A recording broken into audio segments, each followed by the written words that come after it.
Good Wednesday morning, everybody. Glad to have you here. Appreciate you joining me today. If you would, like, share, and or comment on the post, and then we will continue with Paul on his journeys, beginning in chapter 21 and verse 4.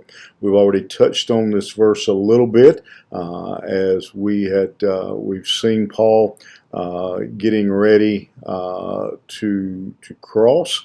And again, we have these who are encouraging Paul. They feel led of the Spirit to tell Paul not to go, but he has a sense of duty, believes again, and we talked about this on that struggle of following God, knowing what God is saying. Is, when these men, we've got several folks who are coming to him saying that the Lord's told them to tell him not to go, and he feels like the Lord's telling him to go, and we see that struggle here come full circle.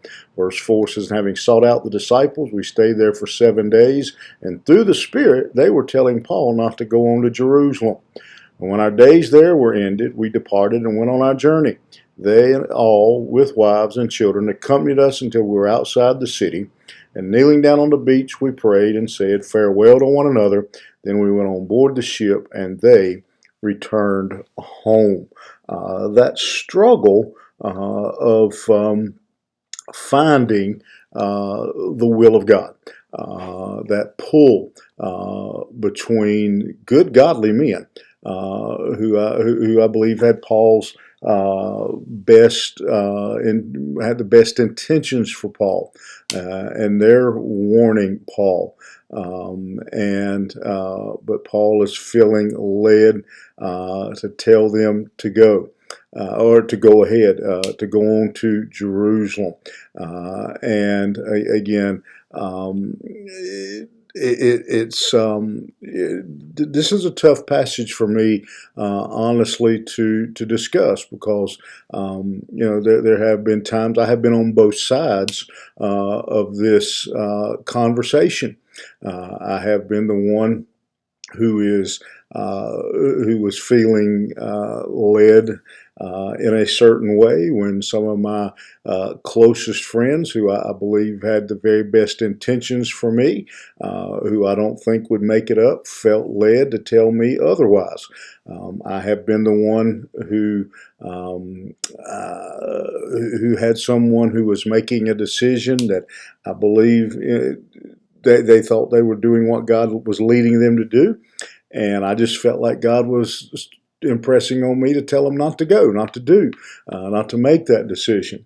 And this is a very difficult position to find yourself in on either side of the conversation. And so it's very difficult, and I don't know that and I know I can't. It's not that I cannot answer that even today. And looking back on my situation, being on both sides, in neither case do I feel like that I wasn't being led by the Lord to do what I did. And one in particular. It's been a couple years back now. A good friend of mine was making a decision about a position of ministry, and I just felt very strongly that God wanted me to speak to him and advise him and share with him that I felt like he should stay where he was. And I believe with all my heart he felt strongly the other way, and ultimately he did take the position. And several years later, I suppose it's working out for all involved. And but I still believe that I did what God wanted me to do. Why I can't answer that. I will only use this example to tell you, if you're in the position of the men of Tyre and you feel like God is leading you, don't be bashful.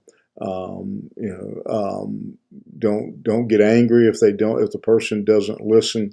But whichever side of this coin you land on, whether you're the one giving advice or you're the one being advised.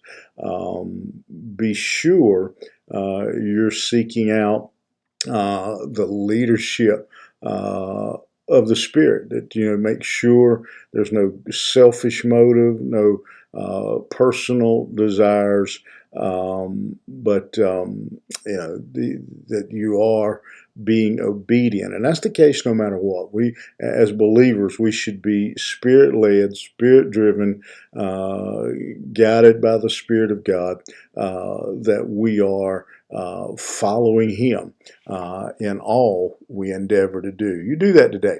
You seek out God, you seek His Spirit, His leadership, and be obedient to Him. Have a good day, and we'll see you here tomorrow morning.